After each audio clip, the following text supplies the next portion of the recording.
आज हामी बन्दाकोपीको पत्ताको बनाउँदैछौँ। इस्कुस र बन्दाकोपीको पत्ताको मात्रै बिना पिठो। हेलो साथीहरू, तपाईँलाई स्वागत छ मेरो युट्युब च्यानलमा। आज चाहिँ हामी यो बन्दाकोपीमा त्यो आँटा र मैदा बिना नै हामीले बन्दाकोपीमा मोमो बनाउँदैछौँ। अनि इस्कुसको त्यसको लागि चाहिँ तपाईँहरूले फुल भिडियो हेर्नु होला अन्तिमसम्म, स्किप नगरिकन। कसरी बनाउने अनि कस्तो हुन्छ त्यसको बारेमा हामी सबै म तपाईँहरूलाई फुल भिडियोमा अन्तिमसम्म दिनेछु। यो एकदमै हेल्दी, एकदमै राम्रो छ। त्यसको लागि चाहिँ तपाईँहरूले फुल भिडियो हेर्नुपर्छ। यहाँ मोमो बनिरहेको छ अहिले। अब हामी यो बन्दाकोपीको पत्ताहरू हामी निकाल्छौँ कि यसरी हामीले डल्लै लिएर आएको थियौँ। हामीले पहिला त्यो भेट्नु निकालिसक्यौँ। यसरी पत्ताहरूलाई चाहिँ बिस्तारो होसियारीपूर्वक निकाल्नुपर्छ, नत्र यो फेरि च्यातिनु सक्छ। त्यो भएको कारणले गर्दाखेरि एकदमै होसियार साथ निकाल्नुपर्छ हामीले बन्दाकोपीको पत्ताहरूलाई। यसरी सुरक्षित साथ तपाईँले देखिरहनु भएको छ, एकदमै सुरक्षित साथ निकाल्नुपर्छ। यो निकालिसकेपछि अनि अब यो मासुको चाहिँ यसरी सबै त्यो स्किनहरू निकाल्छ हामीले चाहिँ। अब तपाईँहरूको चाहिँ इच्छा हो, तर हामीले चाहिँ एकदम हेल्दी खानुको लागि हामीले स्किनहरू जति पनि बोसोहरू जो पनि छ त्यो कुराहरू चाहिँ हामी सबै निकाल्छौँ। यसलाई मजाले वास गर्ने, एकदमै मजाले धुने, 3-4 पानी धुने, एकदम सफासँग धुनु पर्दछ यसलाई। प्याज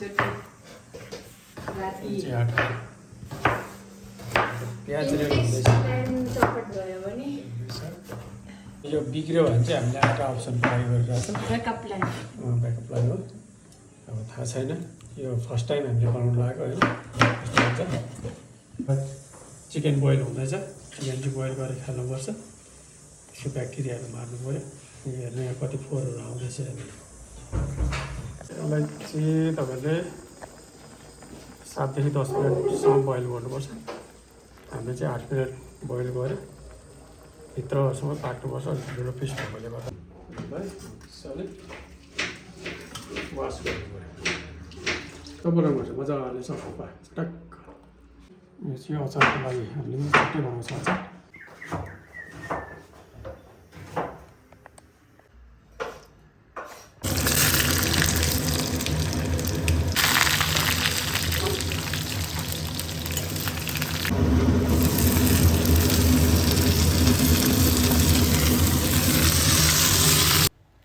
अब चाहिँ हामी यो इस्कुस तास्नुको लागि तेल लगाउँदैछौँ हातमा। तेल चाहिँ हातमा लगाउनुको कारण चाहिँ इस्कुस तास्छ अरे त्यसको चोपहरू हातमा लागेर नचिप्लोस्, अनब्यालेन्स नहोस् भनेर हामीले त्यसलाई गर्छौँ।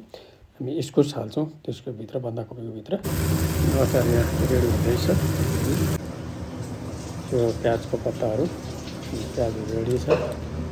इस्कुस तास्दैछ अझै। र इस्कुस खाइसकेर हामी कद्दुकस गर्दैछौँ।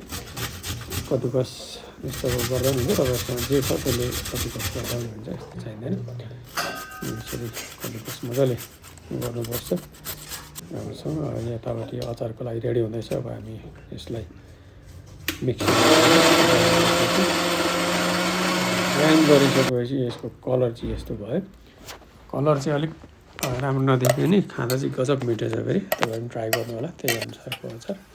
अब हामी इस्कुस ग्राइन्ड गरिसकेर अब कद्दु गरिसकेर यसको पानी पुरै फाल्नुपर्छ निचोरेर यसरी। अहिले चिकनहरू पाकिसक्यो। चिकनलाई हामी फेरि त्यो ग्राइन्डरमा हालेर हामी ग्राइन्ड गर्छौँ। मसिनो मसिनो पिस बनाउनु पऱ्यो। है मजाले पाकिसकेको छ, अलिअलि मात्रै भित्र पाकेको छैन। यी रेडी भइसक्यो किमा। अब हामी यो प्याजहरू काट्दैछौँ। प्याजको पत्ता पनि हामी त्यसमा मिक्स गर्छौँ। अनि त्यो मिक्स गरेपछि अझ मिठो हुन्छ। तेल हाल्नुपर्छ अलिकति, थोरै, धेरै राख्ने होइन। हामीले ठिक्क थोरै राखेको छौँ। त्यसरी तेल लगाएपछि यसलाई मजाले पछि अब नुन मात्रै राख्छौँ हामी, अरू केही राख्दैनौँ। अब प्याजको पत्ताहरू हामीले राखिसक्यौँ यहाँनिर। अब प्याजको पत्ता लगाएर यसलाई हामी मजाले मोल्दै जान्छौँ। यो मजाले मोलिसकेपछि अब यो बन्दाकोपीको पत्ताहरू धुँदैछौँ। अब रेडी हुँदैछ। अब रेडी भइसक्यो, बसिसक्यो, हामीले निकालिसक्यो, पाकिसक्यो, बोइल भइसक्यो। अब यो चाहिँ हाम्रो पिठोको सट्टा हामीले यो युज गर्छौँ। बाहिरको कपरहरू राम्रोसँग ध्यान दिएर हेर्नु होला हामीले कसरी गर्छौँ भन्ने कुरा। अनि अहिले हामी अब यो आँटाको हो, यो चाहिँ हामीले अलिकति आँटाको पनि बनाउँदैछौँ, किनभने पत्ताको चाहिँ हामीले आज फर्स्ट टाइम सिक्दैछौँ। यहाँ तपाईँले देख्दै सक्नुहुन्छ कि हामीले यसरी बिस्तारो गरेर हामीले किमा राखेर त्यसलाई पोको पारेर यसरी हामीले गर्दैछौँ। तपाईँहरूले आफ्नो स्टाइलले आफ्नो तरिकाले पर्न सक्नुहुन्छ। अनि यहाँ हामीले किमा मात्रै राखेर यसरी बनाउँदैछौँ। सानो यो भयो चाहिँ अब ठ्याक्क दुई आधा आधा गरे अब ठिक्क अन्त त्यसमा सिन्का चाहिँदैन, सिन्का भएको ल्याउनु त उता यसरी बन्दैछ है। हामीले चाहिँ सिन्का लगायौँ किनभने आफै त्यो पोको परेर नअडिनु भएको कारणले गर्दाखेरि हामीले चाहिँ त्यो टुथपेस्टको सिन्काले ठक्क माथि बाँधेर बनाउँदैछौँ। अनि यसरी टक्क टक्क पिस पिस पिस गरेर अब हाम्रो बनिसक्यो। दुईवटा हामी मोमो एकैचोटि उसमा छुट्टै बन्दाकोपीको छुट्टै र उसको छुट्टै पकाउँछौँ किनभने एकै ठाउँ भयो भने पुरा त्यो हिलो हिलो हुन्छ। अब हामी भाँडाहरू बसेर रेडी गरिसक्यौँ। मोमोहरू राखिसक्यौँ हामी बटुमा रेडी छ। अब बसाइसक्यौँ। यता मोमो पाक्दैछ, हामी फेरि यता अर्को बनाउँदैछौँ। यो चाहिँ आँटाको मात्रै हो, हामीले बन्दाकोपीको चाहिँ उता राखिसकेका छौँ, पाक्दैछ त्यहाँ। हामी यता अर्को लट बनाउँदैछौँ। तपाईँहरूलाई यो यदि मोमो बनाउनु फर्स्ट टाइम हो भने यसरी तपाईँहरू सिक्न सक्नुहुन्छ आरामले। मोमो बनाउने मान्छे चाहिँ पहिलाबाट यता उताबाट चाहिँ च्याङबाट हो। अब यो चाहिँ तपाईँहरू जतिजना मोमो बनाउनु आउँदैन नि त्यसको लागि चाहिँ यो ध्यान दिएर हेर्नुहोस् है। मोमो बनाउने तरिका यसरी टक्क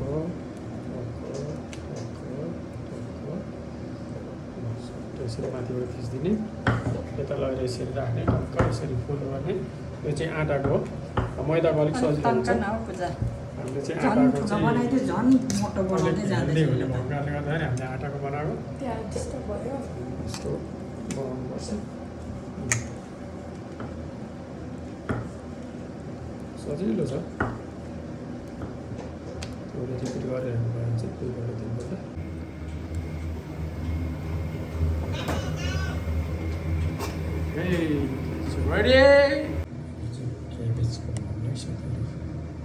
बन्दाकोपीको मोमो यसमा कुनै आँटा पनि चाहिएन, मैदा पनि चाहिएन, भित्र किमा मात्रै छ। यसलाई यसरी बनाउन सकिन्छ।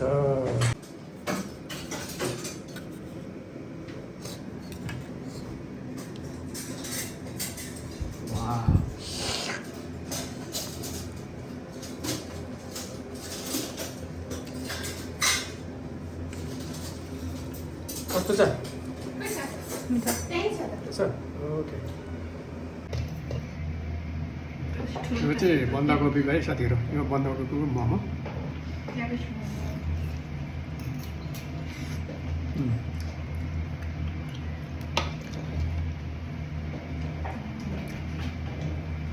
यसको भित्र चाहिँ चिकन छ अनि इस्कुस छ,